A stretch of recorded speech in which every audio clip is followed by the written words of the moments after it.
So far, we have covered the theoretical basis of Dhamma practice and also covered the key essence or key points of practices in daily life. And now we're going to cover the methods of teaching and its skillfulness. If one do not know the proper technology, it's not easy to achieve spiritual achievement.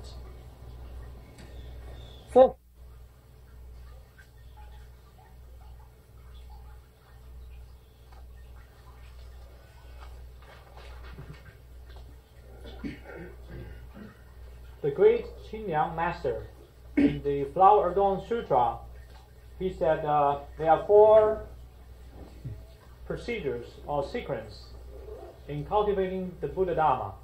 Number 1, to believe. Number 2, to understand. Number 3, to practice. Number 4, to enter into the state that one originally believed. We talk about the first one, to believe. When the karmic connection fully mature, then one will become a believer. That's why oftentimes it's said, Buddha will save those who believe him. Because if the karmic connection is not fully matured, then even Buddha cannot help. Has to wait for the proper time because the person has no faith.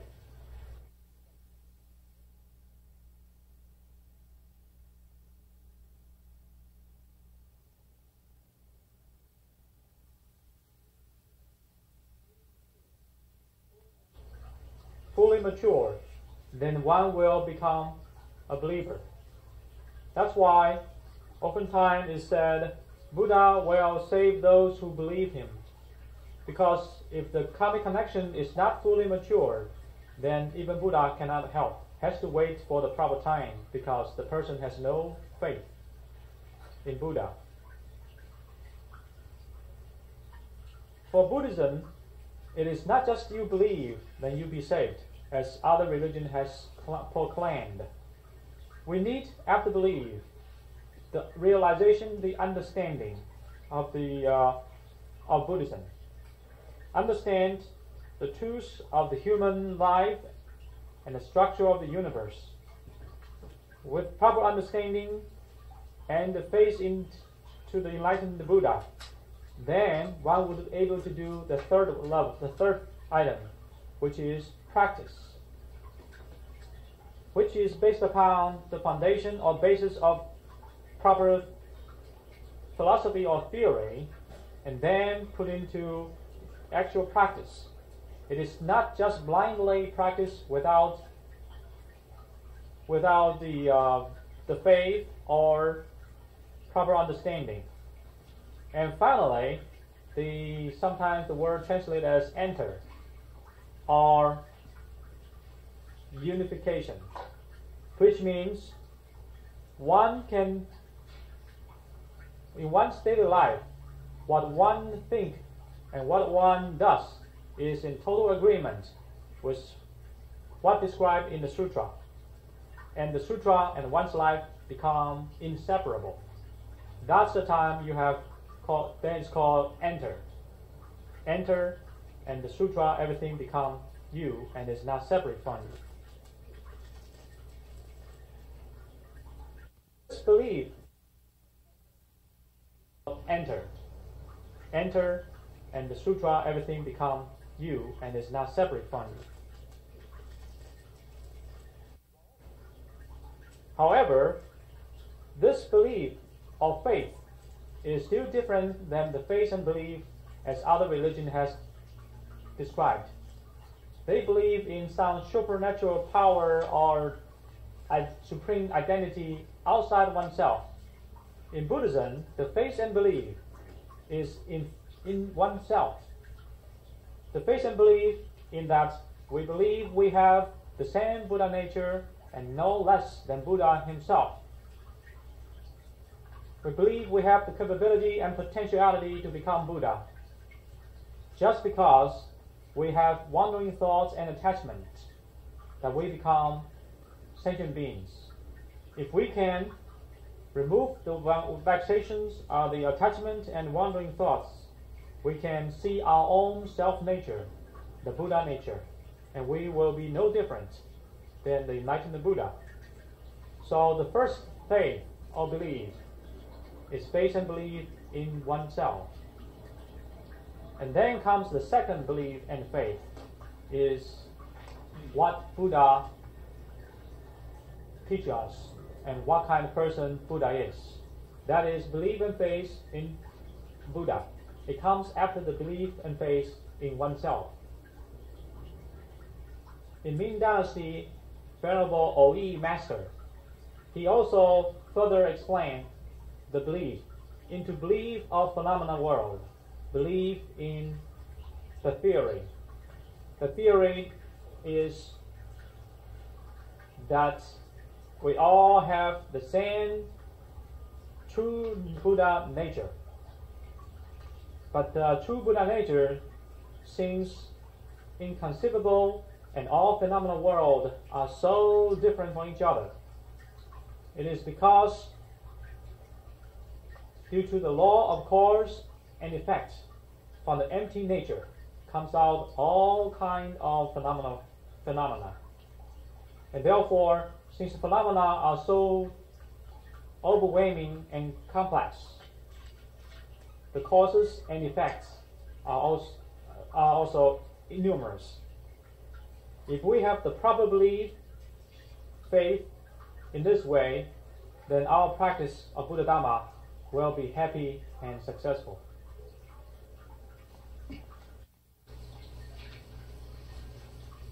In the ancient time, the student always follow the teacher closely and oftentimes follow one teacher. Listen to teacher's instruction and into practice. In the ancient China, those who practice Buddha Dhamma, they spend 5 years learning just what is precept and how to observe precepts. Actually, it is not the precept of Dhamma type precept, but the special instruction set up by your teacher or guru. And the teacher has complete responsibility of the student's success or failure in the spiritual development. But today, unfortunately, we cannot see such a relationship in existence. The teacher do not fulfill the teacher's responsibilities. They do not really care for the students. They do not have strong wish the student to be the best. And from the student point of view, the student, unfortunately, do not respect the teacher. Since the teacher is not teacher, and student is not student. So the ancient relationship between teacher and student cannot be seen in today's world. In 5 years of precept, rules, observation, and practice, that will establish the foundation for the three things, which is the precept, the samadhi, and the wisdom. For example, a Zen master always wants a student to do some laborious work for 5 years. And the student, you may feel it's very boring for the student for the 5 years without learning anything else but just laborious work. Actually, the student learned a lot, so much that he didn't realize. He is actually, or she is actually cultivating virtues and wisdom together. Because working in a monastery, in a simple and maybe even boring life, you are cultivating almsgiving by offering your physical labors and services. You are accumulating merits. Doing the same kind of laborious work in the temple, its merit far exceed the merits of doing same type of work at average house. And also doing some simple job, maybe even boring job, the eyes are not distracted, the ears are not distracted. So the vexations and temptations are drastically reduced. And with reduced vexations, mind becomes or tendency to settle down. and be peaceful. And that's the 5 years boring work, laborious effort in a monastery. It's a real good blessing and practice to lay a strong foundation for future spiritual achievement. And also, I can give you another example. In the wonderful flower school, their education system is, for a beginner, the students were told to sweep the floor, to carry some heavy stuff, and to do all kinds of miscellaneous work. And then, still within the first 5 years, he will be given. 打扫完毕以后念经，另外5年打扫念经是一共5年。And then within the same 5 years time frame, he will be asked doing nothing but reciting the sutra. Recite from the beginning to the end the wonderful Lotus Flower Sutra by memory, and is not allowed to go to the classroom and listen to the teaching of the wonderful Flower Sutra as other senior monks. It is not to utilize the student as cheap labor or servants. It is to give him or her an opportunity to establish good foundation, accumulating merits, and prepare his mind. So when he's ready, then will be allowed to the classroom for formal teaching. And quickly, with good foundation, this person, with proper preparation, become enlightened. Some even reach sainthood. But today's people, without the proper preparation, even though attending lectures and listen to the lectures, even for 30 years, very seldom become enlightened. At the most, they have profound Buddhism knowledge and cannot be enlightened. So, compared with ancient education in Buddhism practice, it seems boring the ancient way, but tremendous benefit and happiness coming thereafter. So, today we like to learn a lot of teachings from a lot of teachers, try to gain more knowledge. With this kind of attitude and approach, it is incorrect. Ancient people, they practice by first cut off vexations or suppress the vexations. Cut off vexations so that the wisdom can come out. And then, when wisdom come out, they will go out to learn all kinds of teachings. That's the time to truly practice. Dhamma gates are numerous. I vow to master them all. That's the time you do it, not in the beginning. The more method you learn in the beginning, more confusion you got.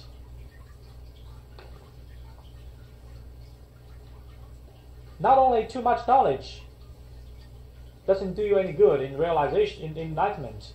It actually creates your wandering thoughts, your even evil thoughts. That's because your mind is totally confused.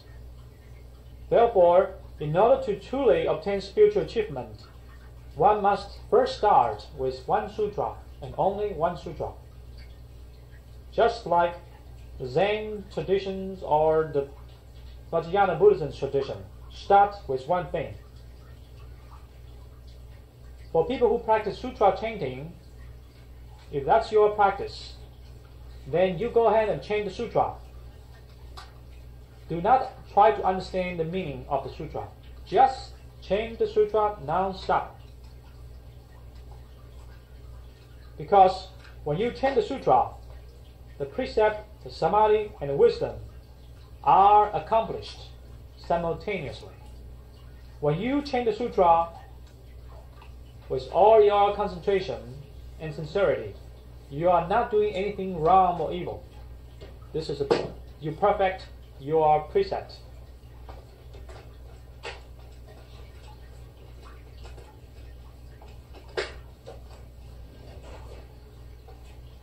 When you chant your sutra with a single mind, with a devotion, you are actually in a single mind state that is similar to samadhi.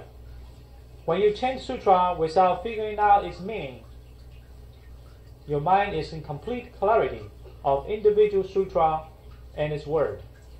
So that is similar to or close to wisdom. Therefore, just chant with single mind, sincerity, then all three practice elements, the precept, samadhi, and wisdom, are all contained and accomplished simultaneously. If one tries to study the sutra, investigates meaning as a philosophy, then you just lost this precept, samadhi, and wisdom. For today's people, 5-year concentration on sutra chanting is not sufficient. I know there are some people in Dallas Buddhist organization, they chant 10 times a day of the Infinite Life Sutra. They chant half hour per time, and they finish 10 times a day. That takes 5 hours. And a few years later, the mind settled down and close to purity. With the pure mind to study the sutra, then one can seize the meaning behind the word.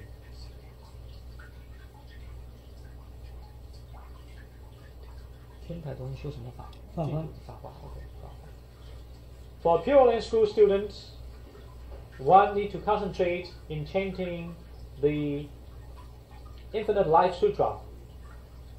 For Tentai School of Chinese Mahayana Buddhism, you need to concentrate to your main sutra, that is Flower Adorned Sutra. For the Flower Adorned Sutra, for the Flower Adorned the Wonderful Flower Sutra. And after 5 years, when the mind settled down and close to purity, then one will be able to benefit from that. And today's people, due to thought contamination, it was contaminated so deep and so early, then the time to decontaminate need to be more than 5 years. Because when modern people, with our minds, our thoughts are contaminated by TV since very young, and is so deeply brainwashed, therefore need a longer time for repurification. I remember when I reached about teenager's age, my mind is still so innocent, don't know too many things about the world, and I was so happy every day. And once I realized about the world, as my wandering mind wake up, then I begin to feel vexations, because I know I have to watch people's face and know something I can do or I cannot do. I cannot go ahead and do what I feel like to. I have to watch before I get a punishment or something. To practice the heart and obtain purity, from that purity comes the wisdom. That very first wisdom is called the fundamental wisdom, the original wisdom. With this one already possessed, then one is allowed to go out to learn from all teachers, to expose to all teachings, including evil ones. Because when one already have original wisdom, then one go out to see many other things, mind still not moving. Instead, increase its samadhi. When one already have original wisdom and sees and compare with other teaching, even evil things, the mind become even more clear. And one knows much more than just original wisdom. That's the time called the later obtained wisdom. And that's why this Buddhism statement says, prajna is not knowing. It is not knowing. Not knowing means original wisdom. Without not knowing means the wisdom, or maybe translate as discriminating wisdom, capable to distinguish all phenomena.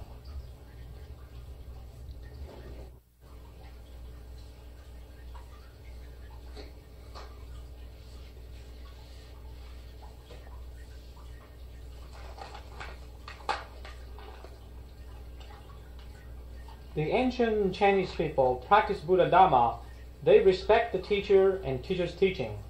Due to the profound foundation from Confucius, therefore do not emphasize the Theravada Buddhism that much, because they can use the substitute foundation. What is that foundation? It is the 5 virtues emphasized by Confucius. That is kind, good, respectfulness, frugality, or carefulness, and patience, endurance. And with this foundation, then follow the 3 practices, the precept, samadhi, and wisdom, and 6 paramitas, and plus 10 great vows. Then one can step by step marching toward higher level of spiritual practices and achievement. And this sequence is universal to all schools in Buddha Dharma.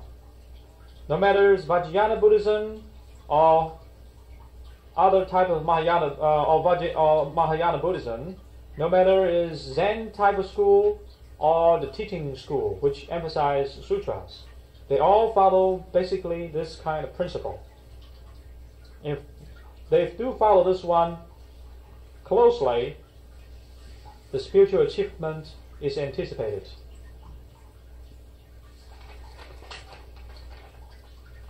And there's another unique system in Buddhism's education.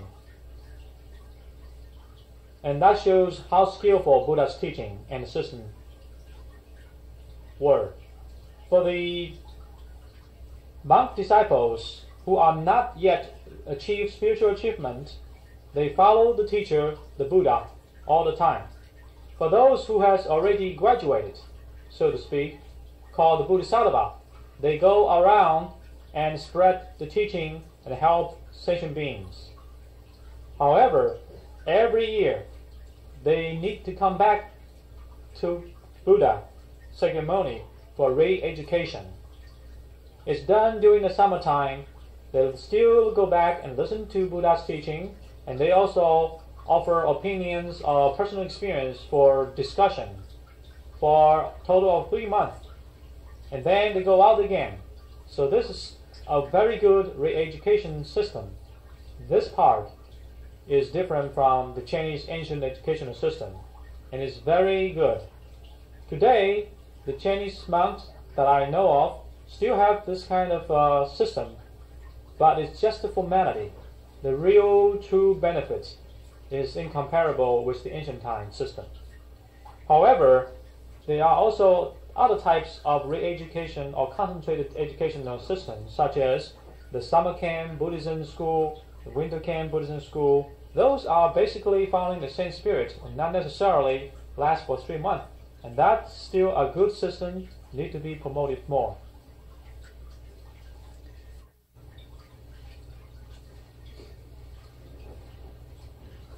Buddha's educational methods and his systems are very auspicious and very effective. However, cannot be accepted by modern people. Modern people believe the more you learn, the more knowledgeable you are. As such, today's Buddhism education, the so-called Buddhism Institute, only can help people obtain a PhD degree. Then after that one, with PhD degree in Buddhism, one can obtain fame and some profit, but it has nothing to do with cut-off vexations, and not to say rich sagehood. In the ancient time, Confucius do a lot of itinerary teach, just like the Buddha. Buddha, well, you oftentimes brought 1,200 monks and travel along together. Therefore, they travel from one place to another place, and only if somebody is very rich and financially capable to invite Buddha will have the capability, will be able to invite Buddha, because it's a big group coming together, traveling together. This monastery system was first established in China, the permanent monastery system. In India, when Buddha traveled around, they carry bowls and they knock the door to request for food offerings. And in the society of India, with that kind of culture, people who knock the door and request for food in order to continue their practice without paying attention to seek for material reward, respect, worth the highest respect of the society. But this is the opposite in the society of China. If people begging around, knocking the door, receive despise from the Chinese family.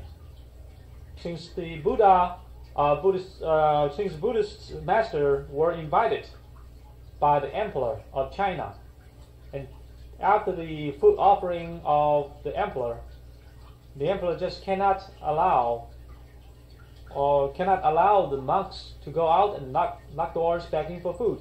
So a permanent monastery was established.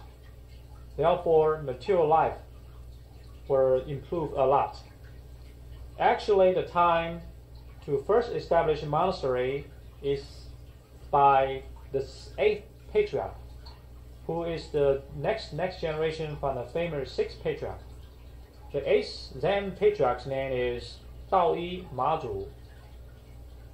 By the way, the Maju is not the same Maju, local religion and belief in Taiwan. This is the patriarch Ma, to be the number 8th patriarch of Zen Buddhism. He first started the monastery system, and then later on another 百丈, 同一时代清光哈清规百丈清规同一时代. At the same time, Zen master 百丈 established rules and regulations called the monastery's rules and regulations. And this monastery system is very much like an institute, but is specialized institute. And this kind of system was unique in China.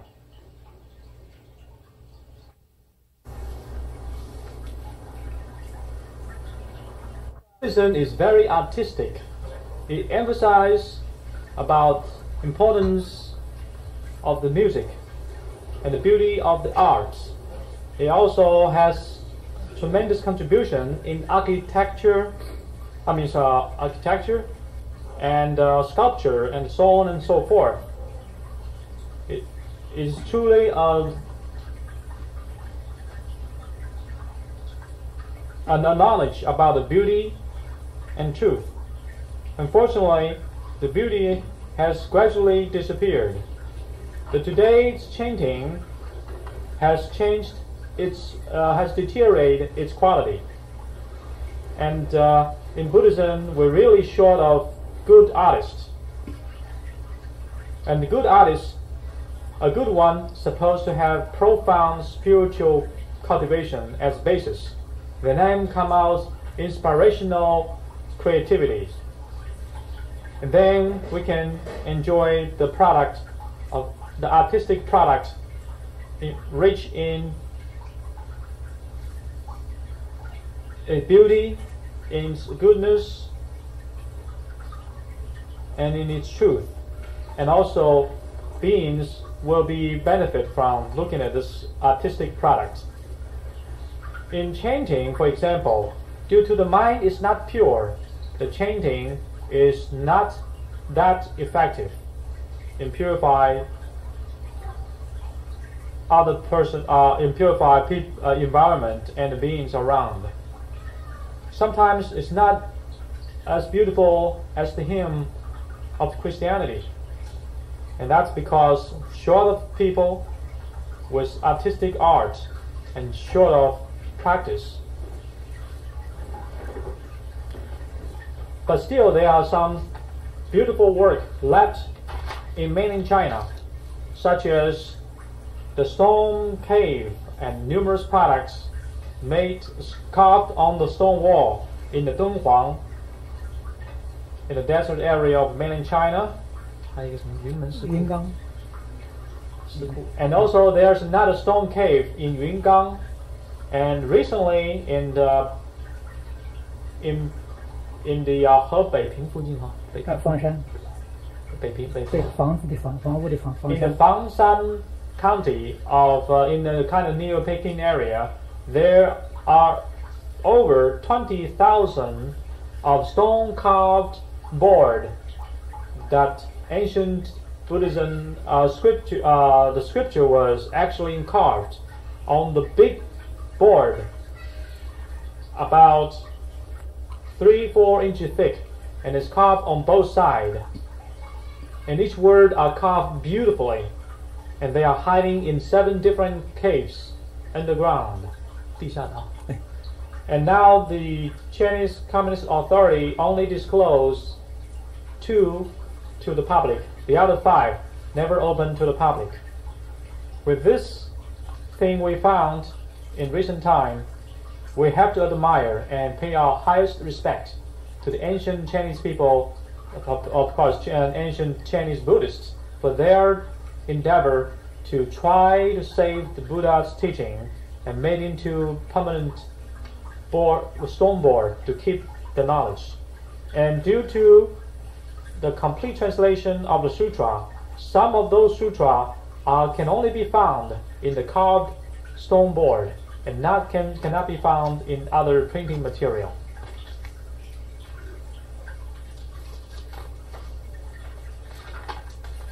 The original temple and its design is a combination of a school for education and museum for education as well, and also entertainment. It is high-level art. It can inspire our wisdom.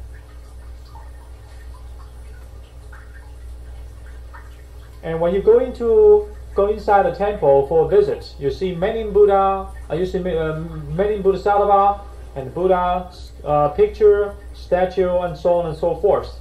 The average people misunderstand that, and they thought this is a multi-deity religion. It is a low-level religion, not as advanced as one God religion, the high-level one, as they think. That's because they do not understand the numerous aspects of the truth. It just cannot effectively represent the subtle truths with concrete things only one. You need to have many symbolic representations to indicate numerous aspects of the truth. The Buddhas are symbolized is a symbol of the virtue of the nature. Bodhisattva is to symbolize the virtue of cultivation. And that's why in every monastery or temple, you often see one Buddha in the middle, supported by accompanied by 2 Bodhisattvas. One Buddha indicates the original nature of emptiness, and 2 Bodhisattvas, Mahasattvas, next to the Buddha, indicating its functions. That can also be seen from the Flower Adorned Sutra. In that sutra, Buddha spoke of no words. It was taught by Bodhisattvas, Mahasattvas, because Buddha represent or symbolize the original nature, the original body of the nature, which is no talking, no moving, and no thoughts. Therefore, if you try to understand this fundamental nature, you have to get it through its function and its application. That's why Bodhisattva provide the teachings in this Flower Adorned Sutra. And there are 2 Bodhisattvas, basically, one indicating the action, one indicating the theory part, the realization portion. The realization related to the theory, and the action related to the practice.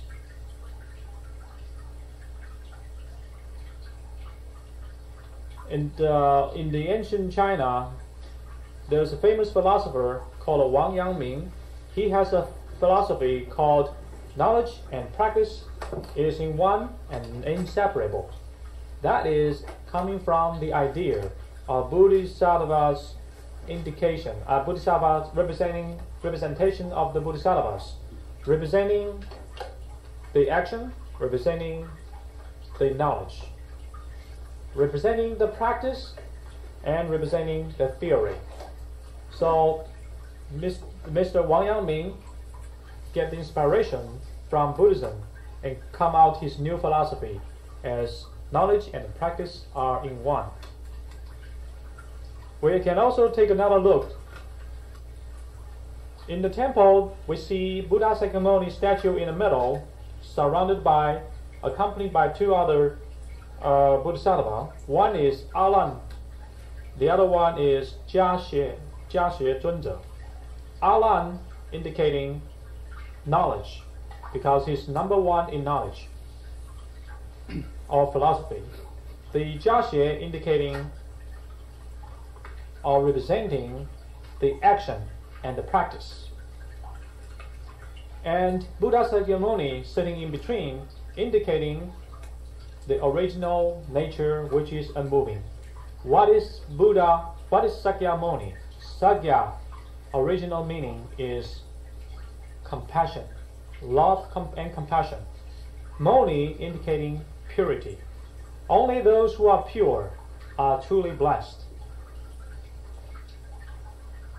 And I can give you another example.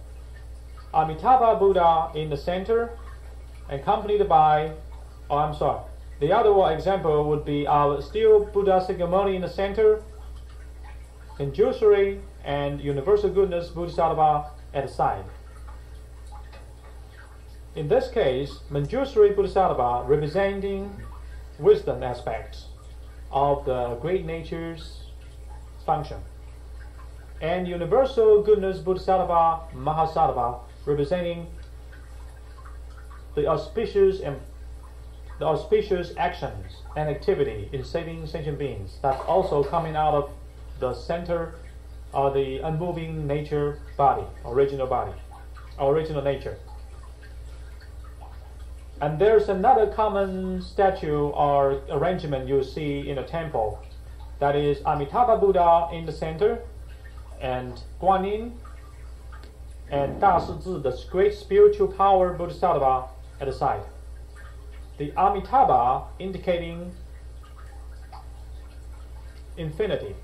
A means nothingness.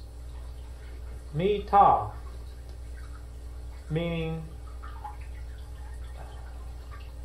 无量阿是无，弥陀是量 means quantity. No quantity means infinity, not quantity. Means quantity means infinity. It's indicating infinite wisdom, infinite supreme powers, infinite life expectancy, and everything are infinite. And among all the infinities, the most important is infinite life. Because without infinite life, then the infinite wisdom and supernatural power cannot be continued. And this infinity is from within the self-Buddha nature. And that's why the sixth patriarch, in his sixth patriarch platform sutra, it says, how wonderful the self-nature possesses everything. How wonderful the self-nature can generate all Dharma. These are the statements when sixth patriarch first become enlightened. He made such comments. Then from the Amitabha picture indicating original Buddha nature, how do we practice? Follow Guanyin and great spiritual powers example. Follow Guanyin by being loving, kind, and compassionate. Follow great spiritual power Bodhisattva by single-mindedly chanting Amitabha name. Chanting Amitabha name is beneficial to oneself, but that will become self-contained or Theravada Buddhism. then we need to combine and balance with learning from Guanyin to be compassionate to others. Then one will perfect one's practice and benefit not only oneself and others as well. So from the statue arrangement, we see the tremendous meaning and profound philosophy are hiding behind it.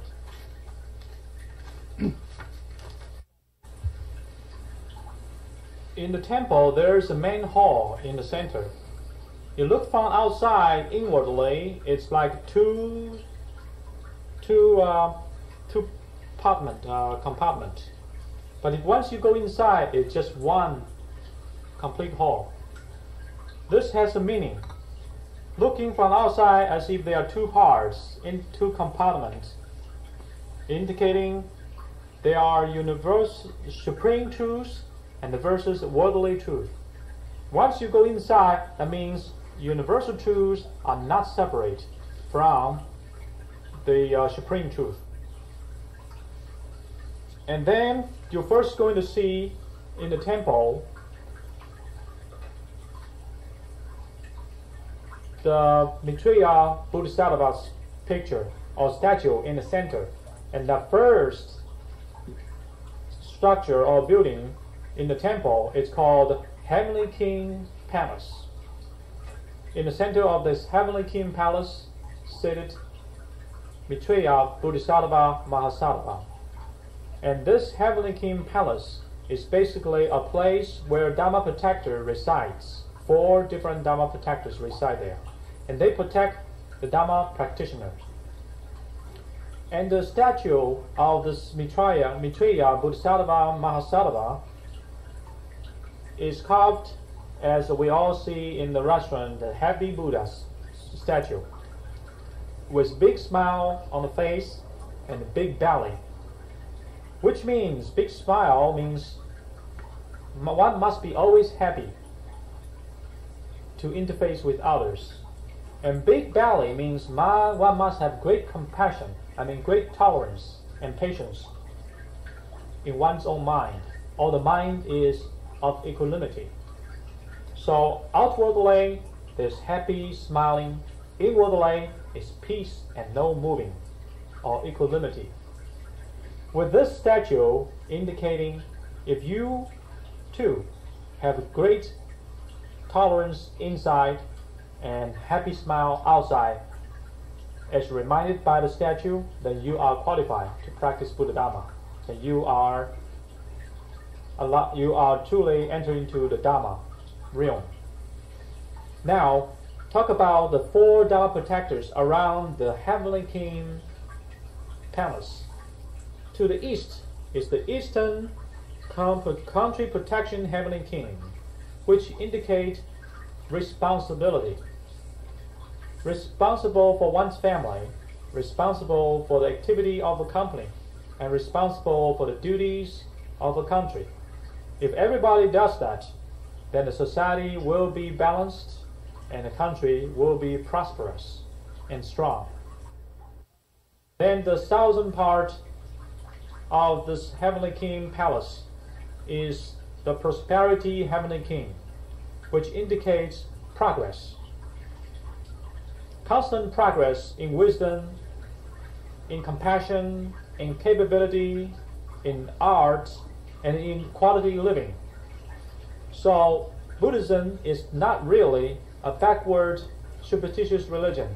It has a very positive meaning and philosophy behind it. To the west of this Heavenly King Palace is the Western Wide-Eyed Heavenly King, which indicate one need to constantly observing the environment and learn from the environment. And the northern part of this Heavenly King Palace is the northern knowledgeable Heavenly King, knowledgeable in listening. That means one need to listen to the environment and learn from the environment and accumulate knowledge. Chinese proverb said, one need to read 10,000 rolls of scriptures or books and travel 10,000 miles. That is to say, one need to learn, to see, to hear, and therefore will be able to gain knowledge from the world, and will be able to learn from other people's strength and avoid other people's faults or weaknesses. Therefore, the statues sculpted and placed around the Heavenly King Palace has very good educational meaning. Buddhism is not superstitious at all.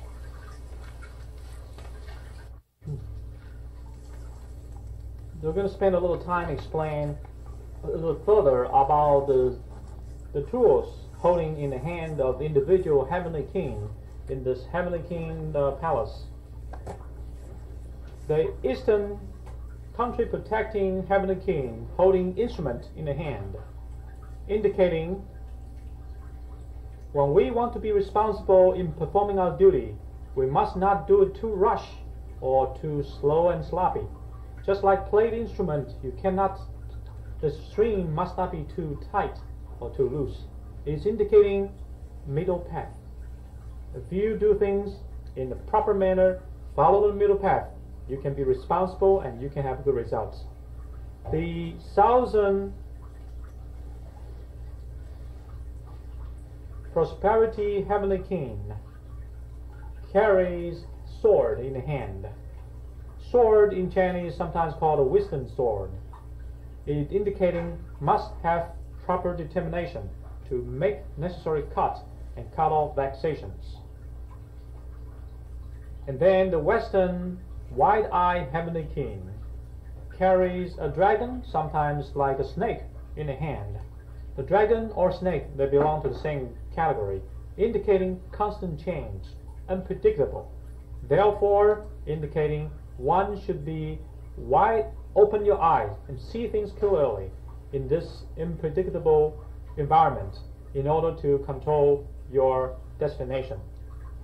The Western knowledgeable Heavenly King carry a fan, Chinese type of fan, to indicate in the traveling and learning and listening from other person and environment, we must also know how to protect ourselves and shield ourselves with the fan so that we will not contaminate. 伞被 umbrella 伞还是被扇子？扇子还是伞？雨伞。对。 Oh, I'm sorry. Correction. It's umbrella. Carry umbrella, which means cover, protection, so that we, in our traveling to learn things from other people, we will not be contaminated. We will protect our purity of the mind, maintain the purity of the mind. And then there are also offerings before the statues. We not just light up the incense and make offering to Buddha and request Bodhisattva's blessing. We make the same incense offering. Incense indicates the fragrance of precept and samadhi. The light indicating the light of wisdom. The water offering indicating two things. When you look at the water, the clarity indicating the mind need to be pure like water, and unmoving surface indicating the mind need to be calm and peace. So water offering is also educational, to remind ourselves to maintain pure and equanimity of the mind. The flower offering indicating the proper course. If you want to have certain results or a fruit out of the flower, you need to plant the proper seed, and that seed is the 6 paramita. With 6 paramita, the final fruit will come out, which is Buddhahood. And the fruits of many types we may offer, which indicating the karmic results. Remind us what kind of result we are anticipating, then we need to do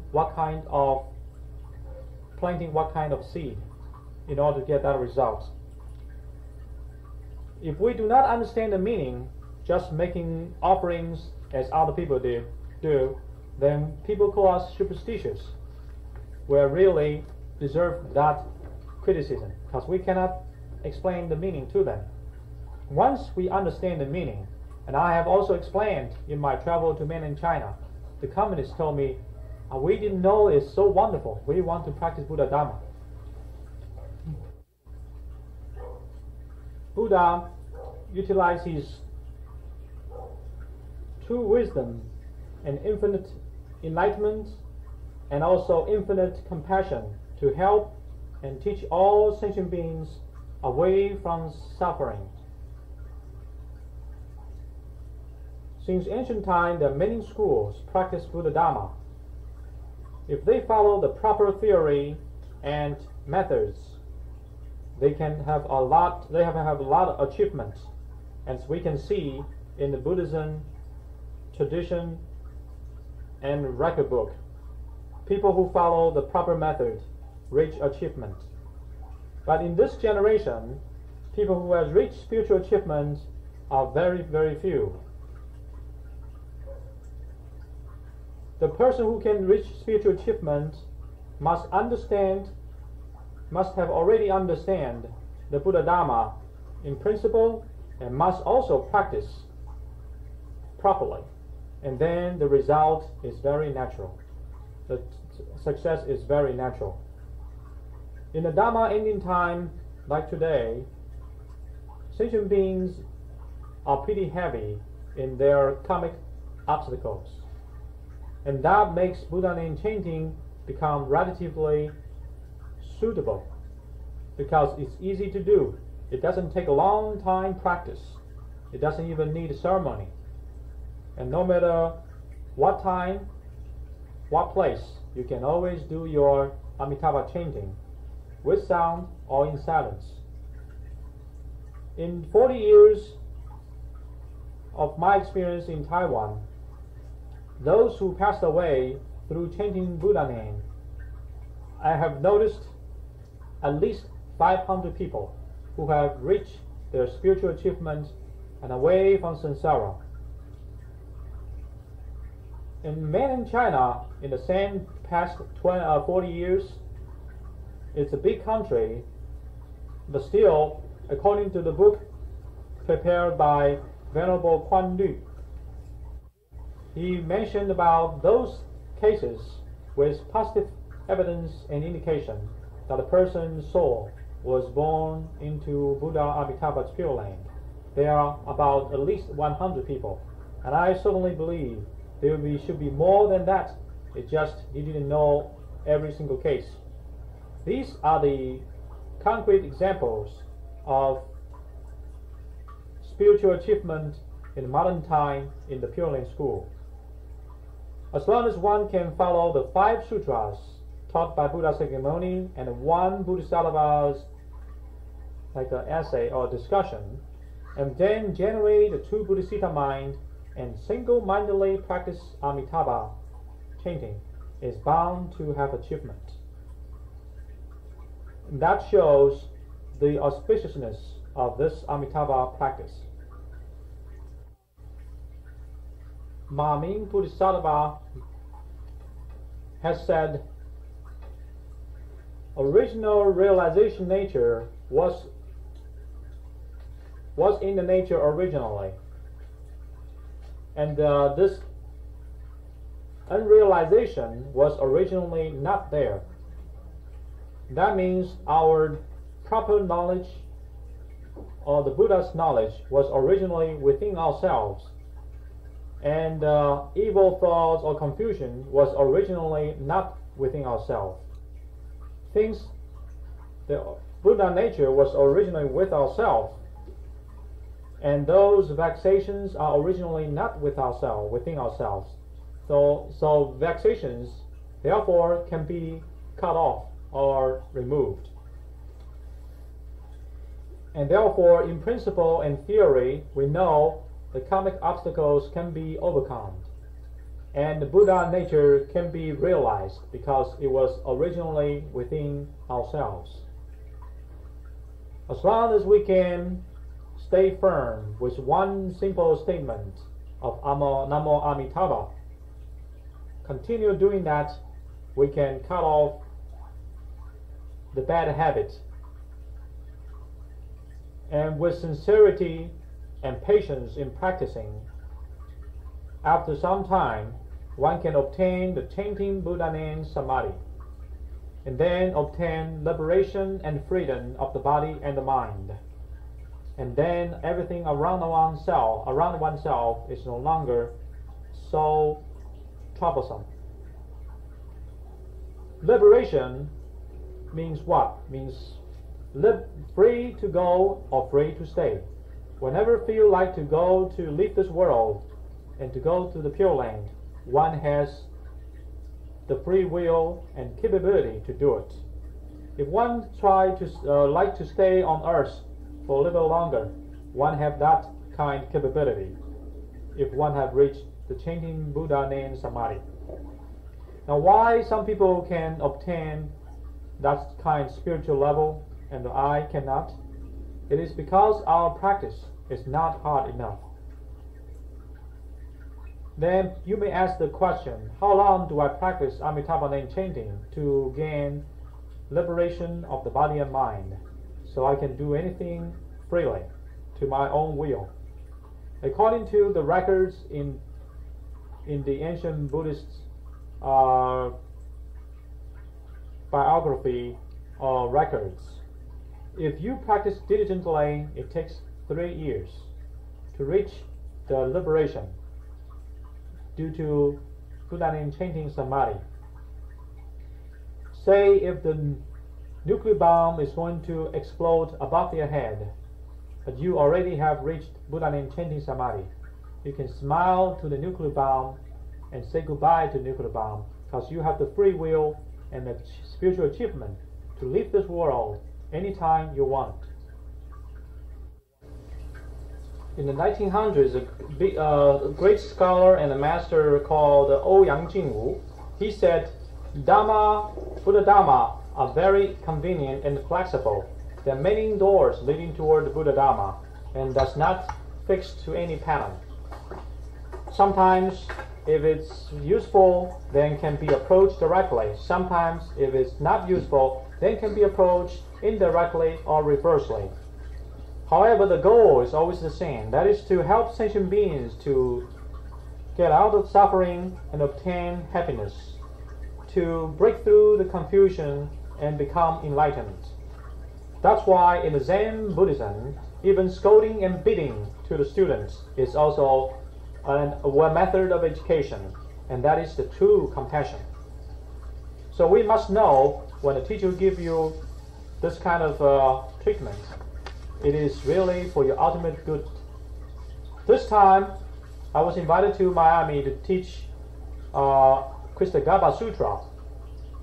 For any place when they first start Buddha Dharma practice, I like to talk about this Kristagarbha Sutra. Kristagarbha means like earth that encompass everything, and also like a huge warehouse that stores everything.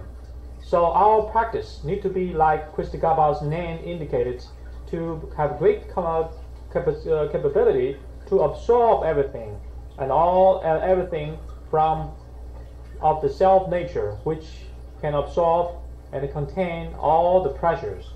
But I did not cover the Kristagarbha Sutra as I originally planned, because we have people who can perform English translation, and therefore I like to use this opportunity to touch different subjects which provide important Buddha Dharma concept and practice, and expound a little bit more, so it can be all translated into English, and therefore made into English books and circulate to benefit more people in this country particularly. But do not be disappointed. I will have talked about Kristagarbha Sutra many times in other places. I will have the Chinese version after compiled, made into the videotape, audio tapes, and mailed to Miami, and you can share the Kristagarbha Sutra by listening to the tape. Actually, I cannot cover everything I like to cover because time is limited. And the more we talk, the more profound meaning we find need yet to be discovered. But still, we have done more coverage than my first time teaching about the same subject in a Maju temple. Now we have a little bit more content and covered in English, and I feel very happy about this. That concludes the teaching for the past few days.